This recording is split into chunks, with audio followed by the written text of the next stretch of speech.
All right, here is a 2013 KTM 500 EXC 6 days edition. It's currently got Supermoto wheels on it with the 320 front rotor. The gearing is 1448. The gearing with the off-road wheels is 1450, so just 2 up in the rear sprocket. That way I can use the same chain. As far as performance goes, there's not much that needs to be done to these bikes because in 2013 they didn't have them corked up like the newer ones, so you don't really need a new ECU. You don't need to pull the reeds out in the airbox because they're not there stock. There's not much you need to do. Just even the TPS right now, the TPS is set at the stock setting, which is I think 0.604 or something like that. Yeah, so really cool bikes. So like I said, I haven't done anything to this bike performance wise to really improve the engine or anything. It has plenty of power. It's really fun. The suspension I think is good enough for my riding ability, so I haven't upgraded that at all.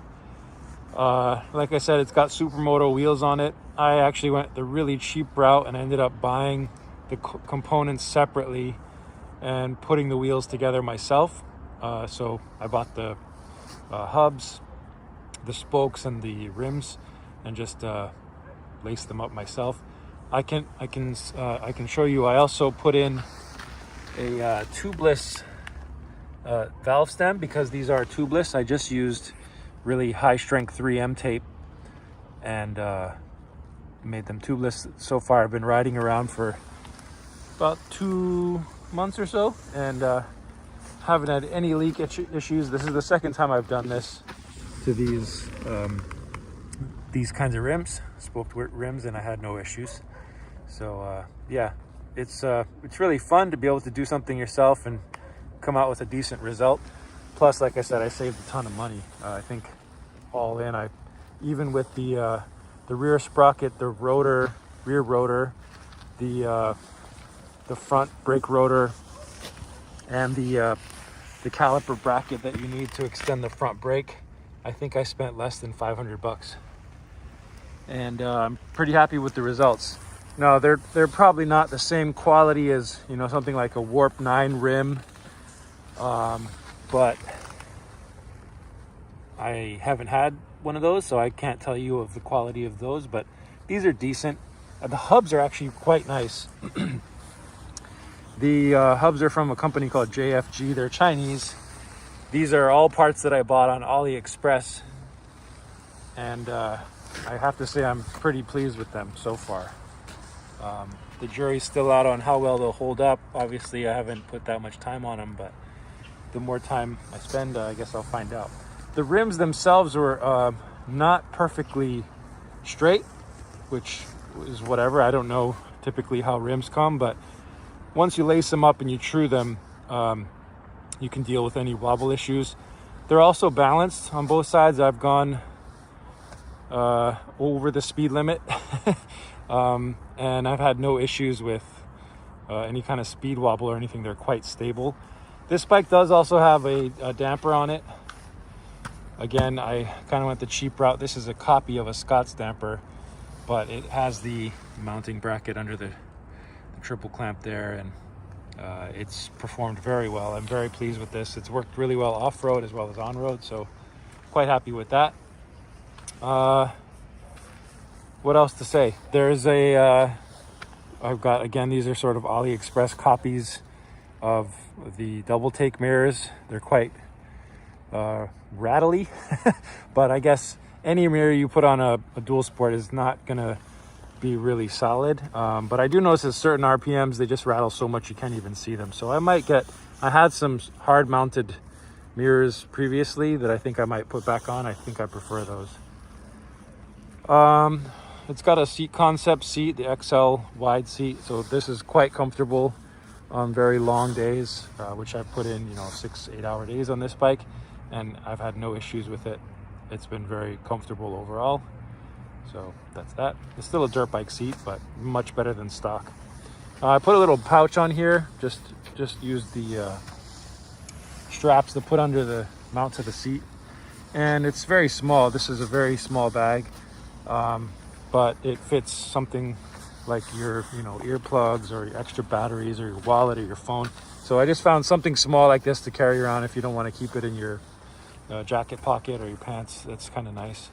I also have a rack for this that I took off, but having a little rack and as well the side bags, so I can carry quite a bit of stuff on this bike. It works really well. Like I said before, it's pretty much stock. The previous owner had put on a full Akrapovic pipe with the full header pipe and then the muffler as well. This currently has the stock muffler on it. I mostly put it back on because I wanted to pass emissions here, pass the decibel check. I ran it with the Akrapovic for a little while, and I didn't think it was too loud, so I might try to put that back on and see how that goes.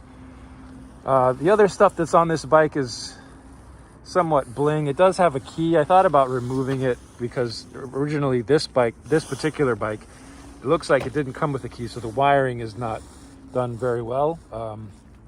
But if you're going to park outside somewhere, a key might deter a thief. I have indoor storage, so I keep this inside, so I don't really worry about that too much, but that's something I might put on later. I did put on some small hard-mounted LED blinkers, mostly because I had an issue with the soft mount blinker to keep this key bracket in this right spot. It was coming loose.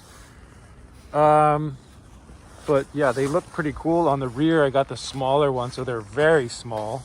You can barely see them, but they're quite bright when they're actually on. I don't know how they'll do in a fall. I don't think they'll probably even get touched, to be honest. I had some soft blinkers on before and they worked okay. This is the Sicass tail tidy plate mount. It just drills in under the fender there, and then obviously you can put your plate on there, so it's quite clean looking. It does have rally foot pegs on it, so these are quite comfortable. They're a lot wider. You know, you put your foot on there and you're not hanging off the side or anything, so they're quite comfortable over long days. I think this might be an aftermarket, at least the end part. I'm not exactly sure, but it does the job. A couple engine guards, the magneto cover, as well as the clutch cover here, and this is just to protect the metal. Again, I haven't had any issues with that. Let's see, what else am I missing? Oh, this does have the X-Trigg bar mounts. When I bought the bike, the rubbers were kind of worn out, so I actually found replacements that were very similar, and I just cut them to length. And they do help with vibrations, but again, because it's a big single-cylinder bike, it's not going to eliminate it completely. So yeah, that's that. The other thing that you probably noticed is this is not the stock headlight or front fender. I believe the previous owner replaced the triple clamps on this bike because the 2013s have a different mounting system for the front fender. It's basically just the four bolts under the triple clamp, four bolt holes. So you have to actually buy a clamp or a mount system to mount the 2016 and up fender, but this mounts right up. As you can see, it mounts to the front there, and then the headlight pokes through the fender here, so it's really stable. And then obviously it has the rubber mounts here, so it just kind of cleans up the bike. The front fender is a little more straight. The stock fender kind of droops down towards the wheel a little bit. Yeah, this is a LED light. It's not bad. I don't ride much at night anyway, so I don't worry too much about that. But I do actually have a Husqvarna fender coming in that will match the look of the Supermoto a little bit better. Once again, the wheels, the front wheel is 3.5 by 17. The rear is 4.25 by 17. I wanted to go with a 5-inch wide rear wheel for a 160 wide tire, but I don't think it makes much of a difference in terms of performance. It probably looks a lot cooler. This tire, as you can see, it looks kind of skinny on the bike, but it's not much of a difference. And as you can see, I'm still this side I'm all the way over. This side, yeah, I'm right about there. So putting a wider tire on the bike isn't really going to give you more contact surface. It's actually probably going to lean in a little bit slower. And so for road riding, if you're not racing or anything, I don't think it matters much.